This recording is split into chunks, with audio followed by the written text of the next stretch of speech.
ये कादर मुतलक है, जो चाहे कर दे।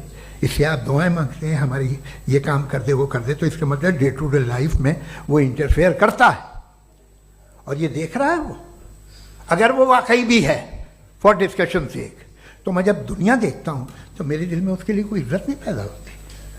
ये क्या कर रहे हो तुम पूरे ऑल पावरफुल हो, ओमनीपोटेंट हो, ओमनी प्रेजेंट हो। तुम तो वहां गाजा में रहे होगे ना, तुम हर जगह हो। तुम देख रहे थे कि बच्चे की कैसे धज्जियां उड़ रही, तुम देख रहे थे और तुम चाहते हो मैं तुम्हारी परस्तिश करूंगा, तुम हो भी। और आप ये मत कहिएगा कि वो देख रहा है और वो बताएगा एक दिन। अगर वो देख रहा है और इंटरफेयर नहीं करता तो आप दुआ क्यों मांगते?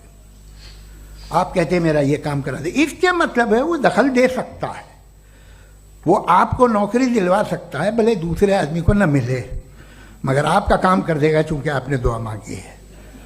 तो जब वो आपको नौकरी दिला सकता है, लड़की की शादी कर सकता है, बेटे को ग्रीन कार्ड दिलवा सकता है, तो कम से कम ये जो मर रहे हैं बच्चे, इनको रोक दे, कुछ तो कर। मुझे तो दुनिया में, इस दुनिया का कोई मालिक है, इसका ओमनीपोटेंट कोई रूलर है, और ये दुनिया ऐसी चल रही है। मैं तो चाहूंगा कि भाई ना हो, अगर हो तो बड़ी शर्मिंदगी। हर बार आप एक लफ्ज रिपीट कर रहे हैं कि ओमनीपोटेंट गॉड है, ऑल पावरफुल गॉड है। यही तो दरअसल समझना है कि गॉड का कॉन्सेप्ट क्या है। प्रॉब्लम ऑफ इविल जो है, प्रॉब्लम ऑफ इविल दर हकीकत दो असम्पशंस पर कायम है। अगर आप इन दो असम्पशंस को समझ जाएं तो ये प्रॉब्लम नहीं रहेगी, आर्ग्यूमेंट आपको समझ में आ जाएगी कि ये कोलैप्स कर जाता है। पॉइंट नंबर 1, यानी जो आपका सबसे पहला फॉल्स असम्पशन है कि गॉड मर्सीफुल है, ओमनीपोटेंट है, दुनिया में जुल्म हो रहा है।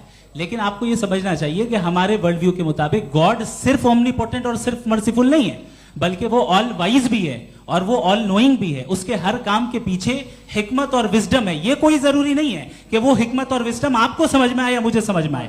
अगर आप जो समझ रहे हैं उसके मुताबिक आप फैसला कर रहे हैं, ये लिमिटेड पर्सपेक्टिव से आर्ग्यूमेंट है। और इस चीज को हम अपनी दुनिया में, अपने लाइफ में, डेली लाइफ में इस प्रिंसिपल को एक्सेप्ट करते हैं। हम जब किसी डॉक्टर के पास जाते हैं, डॉक्टर के पास जाकर वो अगर उसने हमें कोई दवाई दी है, तो हम ये तो नहीं कहते कि जब तक आपके पास जितना नॉलेज और जितना विजडम नहीं है, आपने क्यों ये दवाई दी है, तब तक हम इस चीज को एक्सेप्ट नहीं करेंगे। नहीं कहते, हम उसकी अथॉरिटी को तस्लीम करते हैं। क्यों? क्योंकि उसकी हम जानते हैं कि वो नॉलेजेबल है, वो विजडम वाला है, हमसे ज्यादा नॉलेज और हमसे ज्यादा विजडम है।